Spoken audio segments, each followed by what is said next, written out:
You got to hand it to them. Liberals are masters of symbolism.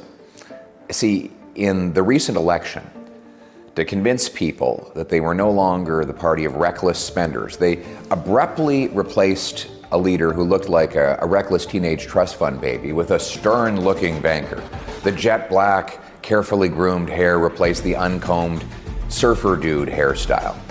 The corporate dress shoes replaced the childish running shoes. The MBA lingo replaced the dreamy rhetoric. The spend less, invest more slogan replaced the budgets will balance themselves rhetoric of Justin Trudeau. Wow, what a change. But do the numbers back up the symbolism? Well, we found out this week. Prime Minister Carney tabled his first spending package before the House of Commons, called the main estimate. See, government has to get the approval of the House of Commons to do any spending.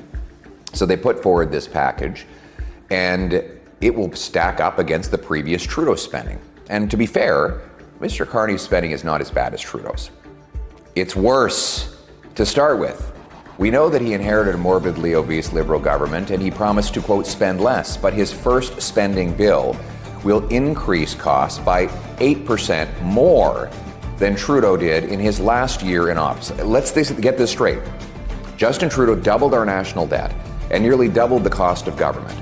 And Mark Carney was elected to bring those costs down, and in the first year after taking office, the year when you would expect him to take action against those out-of-control costs, he actually increased them by 8%. In fact, the spending will grow almost 3 times faster than the combined rate of inflation and population growth. It is a $500 billion spending bill with no budget.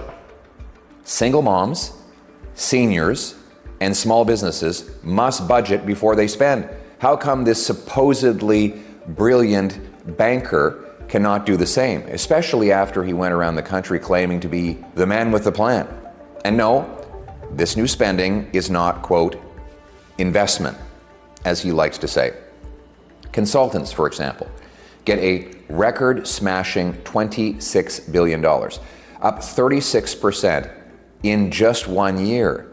That's over $1,400 for every household in Canada in federal government consultants for the coming year. Spending on bureaucracy is up 6% to $63 billion. Again, almost doubling the pace of inflation and population growth. He literally promised in his Tuesday morning throne speech to cap operating spending at 2% per year. And then the afternoon of the same day, his government introduced a bill that would boost the overall spending by 8%. In other words, 4 times higher than he had promised that morning. Liberals changed the face at the top. You know, they plagiarized conservative economic speeches and messages. But all that really matters is the numbers. And the numbers don't lie. This is the same Liberal spending by the same Liberal team, which will bring the same Liberal debt, Liberal inflation, and Liberal taxes. It will mean our youth are still unable to afford homes, mothers lined up at food banks, seniors choosing between eating and heating. You know, you'll have to think twice before you even go for a little cup of coffee. So what do we do about it? Well, Conservatives are going to use our increased numbers in the House of Commons. We got an extra 24 seats and 2.4 million votes to fight for a lower cost government and more money in your pocket.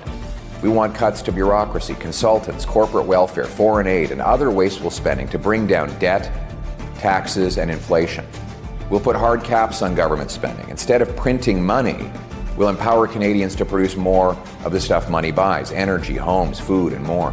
That will bolster purchasing power with bigger paychecks that retain their buying power. We want to put you back in charge of your life and your money. We don't need a change in hairstyle in Canada. Not a new suit or a nice pair of shoes or even a fancy resume. What we need is a change in direction.